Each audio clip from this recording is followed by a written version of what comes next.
Quando ele tenta, faça isso não. Não faça isso. Agora somente a Deus. Aí ele percebeu ali que foi uma exortação, mas uma exortação para a glorificação de Deus. Foi para que ele saísse da vontade de Deus, para que ele se aproximasse de Deus, compreendesse que aquela revelação não era aquilo que ele estava compreendendo. Não era aquilo. Então, isso são regras fundamentais. A Bíblia interpreta a Bíblia e entendemos ela pelo Espírito. Entender ela pelo Espírito, assim como o de João. Tem que ter um entendimento espiritual das coisas que você está lendo pelo Espírito também. A regra básica 1, 2 e 3. A 1. Regra básica 1. O cristão fiel, humilde, santo, consagrado a Deus, dedicado ao estudo zeloso da palavra de Deus, interpreta a Bíblia. Entender a Bíblia depende dessa situação, pois o ser humano natural não pode compreender as coisas de Deus. Regra básica 2. Interprete o texto conforme indica o contexto, isso é, os versículos que vêm antes e os que os seguem e os que seguem o texto que se estuda. De certo pensamento de autor desconhecido que interpretar um texto fora do contexto é pretexto. Regra 3. É necessário consultar as passagens paralelas, ou seja, estudar também os outros textos bíblicos que falem do mesmo assunto.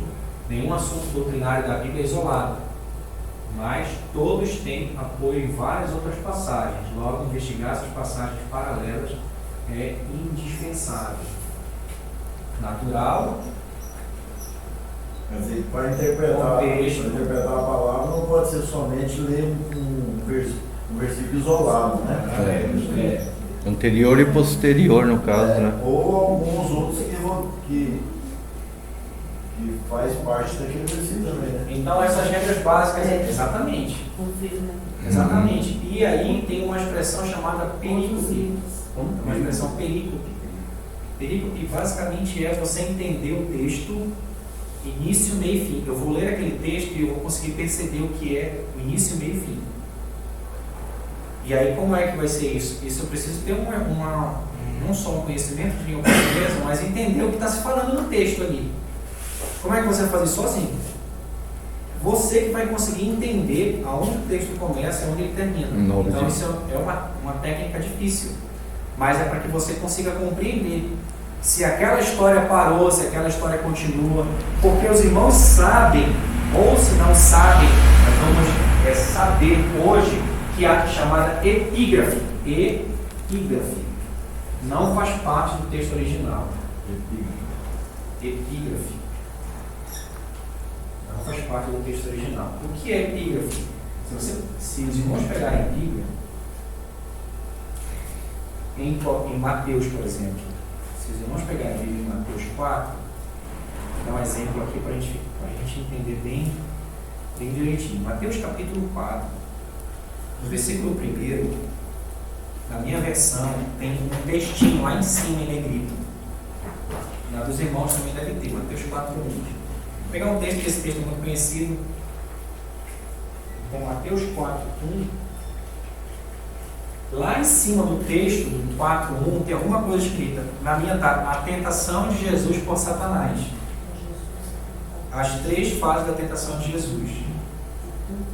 Na tentação de Jesus. No seu mundo, irmã Júlia. A tentação de Jesus. Isso. Aí negrito aí, né? Os textos os textos em eletrônicos, a maioria deles não tem. Alguns têm, alguns não têm. Mas essa epígrafe que é onde está escrito tentação não faz parte do texto original. O meu já não tem. É um título, né? É um título. E aí, por que eles fizeram isso? Para tentar facilitar a perícope. O entendimento. O início, o começo e o fim daquele conteúdo.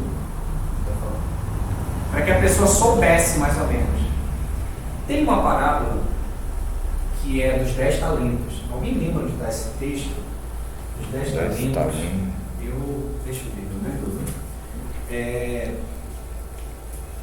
Tem uma parábola dos 10 talentos que ela é muito interessante. O interessante da Bíblia é que um livro como se fala, tem uma leitura do livro que se confirma no outro, né? Então verdadeiro, Poxa, não agora tem nem como. vai sair do meu texto aqui. Mas enfim, se os irmãos olharem a parábola dos 10 talentos, não tem ali 10 talentos na parábola. Mateus 25? Vamos procurando aí que fala sobre a parábola dos 10 talentos. Eu acredito que é Mateus lá no finalzinho mesmo, né? Que agora é muita informação, mas enfim, é da parábola dos 10 talentos. Está escrito em cima 10 talentos. 14 aos 30. Mas se os irmãos contarem, não tem 10 talentos ali. É versículo 14. 14? É 25, 14. 25, 14. Foi 25, 14. A gente siga aqui. 25, 14. Capítulo 25, versículo 14. Investimento dos talentos. É isso mesmo. Ó, aqui, ó. 25, 15. 25, 15, ó. Falou esses títulos. Ó, 25, 15. E deu a um 5, a outro 2, a outro 1. Quantos talentos eu tenho aqui? 8. 8. Entendeu? É pra gente sair daqui entendendo. Está escrito 10. Quando você conta, tem 8. Isso não significa que o texto original está equivocado. Isso significa que alguém que tentou fazer uma perícope não teve cuidado de perceber isso daí. Então, tem alguns textos, por exemplo, da parábola do rico e Lázaro. Mas aqui, só um momentinho. Não está falando a questão de ter negociado e ganhado o dobro? Eu estou colocando dobro número 10. Não, É porque. Não, mas aí. Mas só que não, mas aqui, ó. Mas olha só. Esse aqui é o dobro. Não, esse aqui é o dobro. Mas o dobro pegou o dobro também. Só o último que não dobrou. O último veio para cá, ó. Então seria 10 mais 4. No mínimo seria 14. Entendeu? Se nós fizéssemos a correção pela interpretação do texto, e aí fizéssemos uma hermenêutica básica, aí eu concordo com o senhor que seria aqui 5 e 2. Ótimo, isso é isso mesmo. Mas aqui o 2 também multiplicou. O que aconteceu com o 1 foi que ele enterrou, e aí seria entregue para o primeiro. Então, se fizesse a contagem, seria 10, aqui seria 4, o segundo, 14. E o último entraria para o primeiro, que seria em tese 2, então ficaria aqui mais 2 aqui. Então, em tese, seria 12 mais 4, seria no mínimo 16. Mas se fosse essa interpretação, poderia até ter um fundo de razão, se não tivesse esse aqui, ó, o do meio.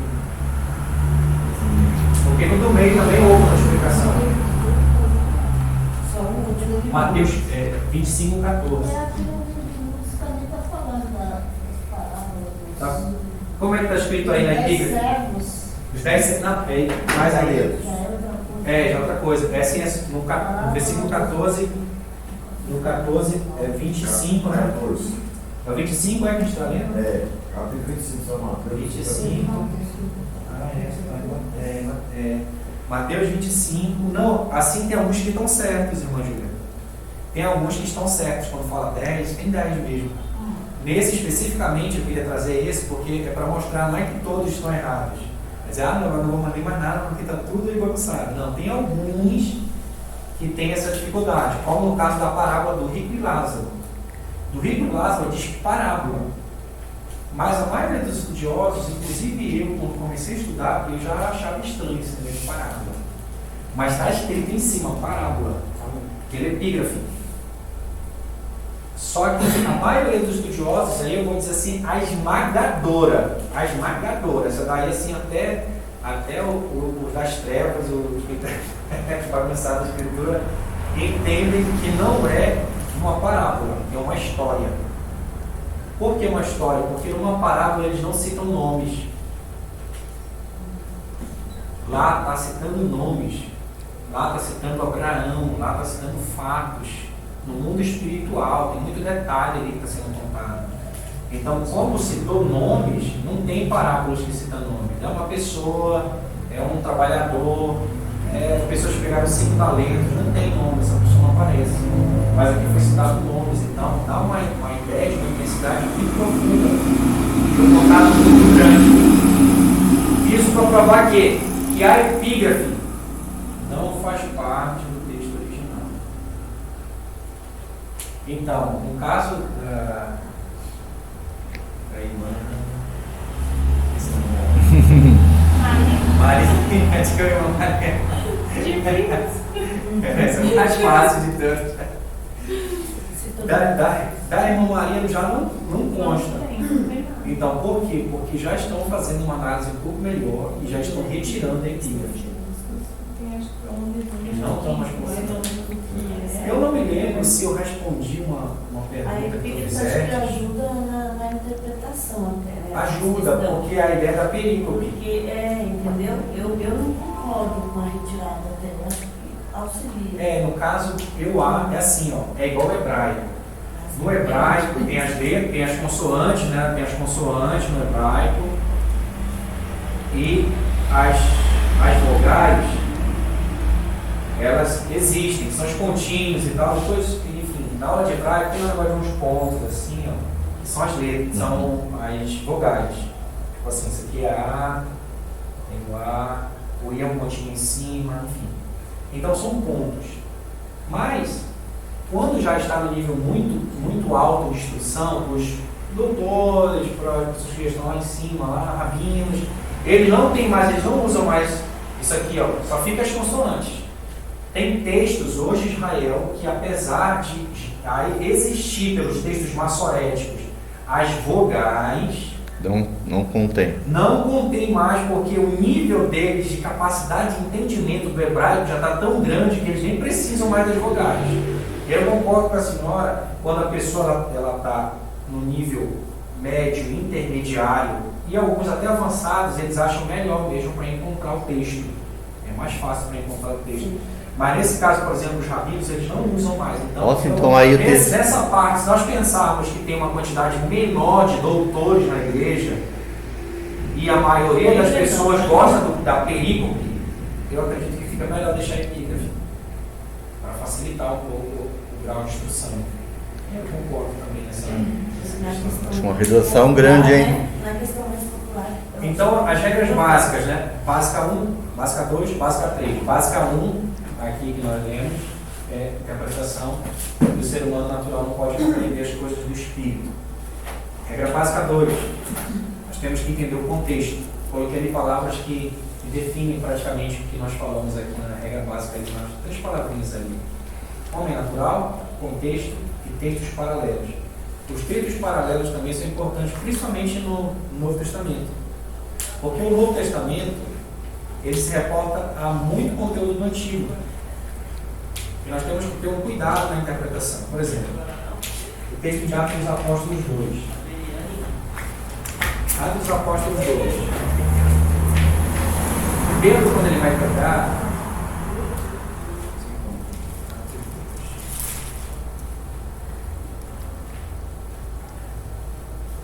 Atos 2, 17. Atos 2, 17. Atos 2, 17. Atos de Pedro? De Pedro. Olha o que ele diz. Eu vou ler. 2, 17. Acontecerá nos últimos dias, diz o Senhor, que derramarei do meu espírito. Acontecerá nos últimos dias. Está falando sobre a profecia de Joel. Os vossos filhos e vossas filhas profetizarão. Profetizar. Os vossos jovens terão sonhos. Os vossos jovens terão visões. Os vossos anciãos terão sonhos. E sobre os céus naquele dia derramarei do meu espírito. Olha o versículo 19. E mostrarei prodígios no céu e sinais embaixo da terra. Sangue, fogo e vapor. Esse vapor de fumo aí. Fala para os meus irmãos. Essa parte aqui de baixo aqui se cumpriu Atos 2? Sangue com vapor não. Se nós olharmos bem, o que ele está citando? Ele está citando um texto de Joel. Ele citou o texto de Joel. A parte que está escrito citou. Mas naquele momento se cumpriu tudo o que ele falou. Aí Aí entra uma questão interessante. Por quê? Porque aqui em tese, o que eles foram? Eles foram batizados no Espírito. A partir daqui começou as profecias, a partir daqui começou as visões, a partir daqui começou os sonhos. Em Atos dos Apóstolos aparece várias vezes, profetas, visões, sonhos e tal. Mas essa parte aqui não aparece em Atos. Mas no caso da palavra profetizar, o que seria esse profetizou? Que nem quando Saul ele recebe isso que ele é ungido, né? Fala que ele vai para o profeta lá e começa a profetizar. O que seria, no caso, naquele tempo? Ele começou a profetizar, ele começou a falar tudo. A ideia da profecia era uma ideia de manifestação profética. Né? A profecia tinha ideia profética. Mas Deus trazia mensagem para outras pessoas em relações específicas e assim mesmo não eram chamados profetas. Inclusive fez, por exemplo, para aquela jumenta, que foi uma mensagem para aquele homem, apesar de ter uma manifestação profunda, mas não era considerado um profeta, aquele animal. Então, nesse momento, ele estava na posição de profeta, estava profetizando, mas ele não era um profeta por ministério. Agora, no Novo Testamento, eu encontro profetas e nós temos um embate forte aí, porque eu acredito que ainda há profetas. Eles dizem sobre o ministério profético que se extinguiu. Como era no Antigo Testamento, eu concordo. Mas como é que a gente vai fazer em Efésios 4:11? Porque eles tentam fazer uma interpretação que acabou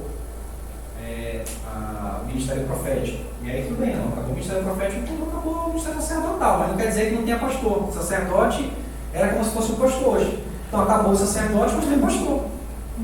Então dizer que acabou uma coisa não quer dizer que acabou a função que aquilo exercia. Então hoje nós não temos sacerdotes, hoje não temos sacerdotes na igreja, mas hoje nós temos pastores na igreja que fazem o mesmo trabalho. Obviamente não é o mesmo ritual, mas tem a mesma substância. Porque em Atos dos Apóstolos, por exemplo, fala sobre o profeta Ágabo. Está escrito profeta, porque eles dizem que profeta é pregar a palavra. A palavra profeta, aqui em Efésios 4:11, que fala sobre os 5 ministérios, os dons ministeriais são 5. Efésios 4:11. E de profeta eles dizem que é pregar. Mas de evangelista também.